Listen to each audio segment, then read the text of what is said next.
All right, let's talk about the Las Vegas Raiders. All eyes are focused on the week two opponent for the Raiders, and that would be the Baltimore Ravens. Big game. But ahead of this big time matchup, the Raiders got some much needed news at a critical position. I'm Nick, and this is Saturday Morning Inspection.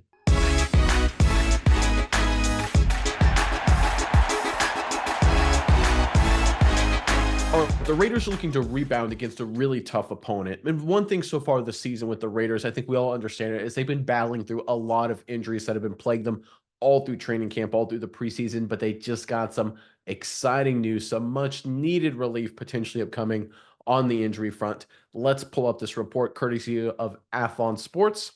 Jackson Powers Johnson was expected to compete for a starting job from week one with Las Vegas.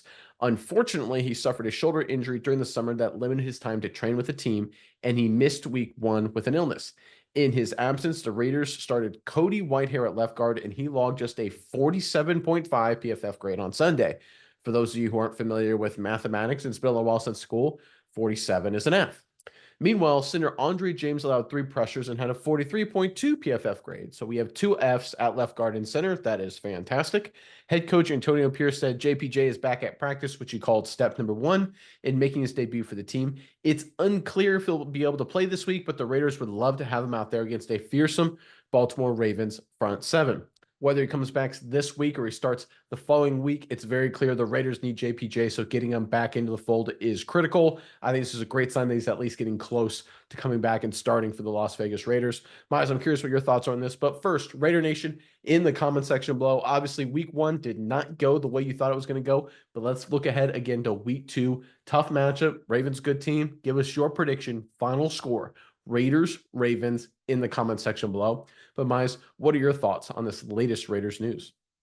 Yeah, Nick, we saw week one. It didn't go great, but you know why it didn't go great. The offensive line really wasn't what you wanted it to be. Whitehair was horrible. James was horrible. Munford, on the other hand, at right tackle, he was just okay as well. He had a 60 overall PFF grade, a 40 run blocking grade, and a 69 pass blocking grade. So he's better at some things than others.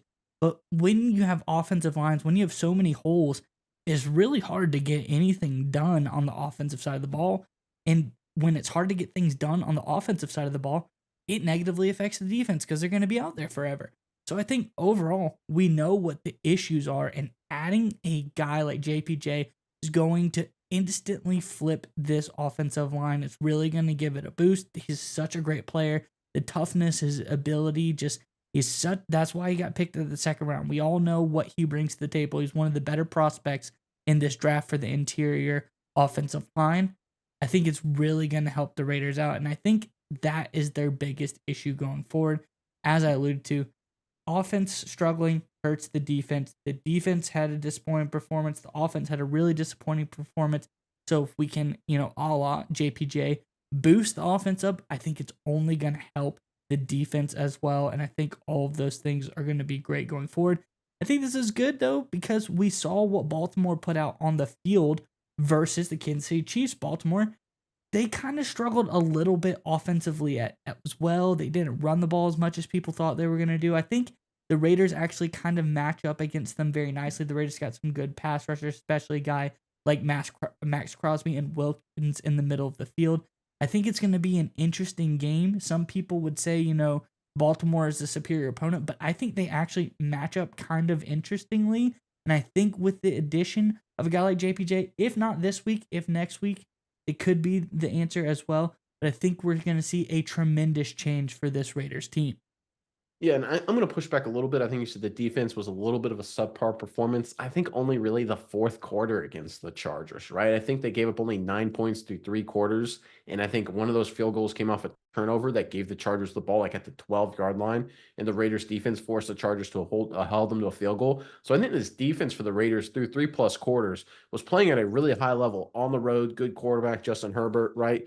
Good offensive line that the Chargers now have much upgraded. So I think defensively, the Raiders are still what they were at the end of last season. I think the addition of Wilkins actually makes them even better. Of course, the Kuntz injury is unfortunate. We hope they get some more depth to help address that position, the edge rusher opposite of Max Crosby. But I think defensively, they're going to be fine. The issue, and I agree with you 100% here, was that their interior offensive line was so bad they couldn't sustain drives. They couldn't get anything going. Pocket was always getting pushed into Minshew. They couldn't run the ball consistently. It just was a debacle. When you have good receivers like Devontae Adams, some great playmakers on the outside, a couple really nice tight ends, you need at least average protection to get some sort of success because the playmakers are there. Minshew's a veteran guy. He can figure it out. When you're that bad in the middle of the offensive line, though, you don't stand a chance. I think the addition of JPJ will at least make one of those positions go from downright god awful terrible to at least adequate. And I think that's the key for the Raiders offensive line. They don't have to be elite, right? They're elite at skill positions. That offensive line, they just have to be adequate. They weren't week one. I'm concerned about week two and beyond. But if JPJ can come into this fold, I think he's got the talent. I think a lot of people expect him to step up and really fill a key role in this offensive line, most likely at left guard. I think that could be just what the Raiders need to get this offensive line, again, just up to adequate, let their star players be star players, and we can finally get some momentum going in Vegas.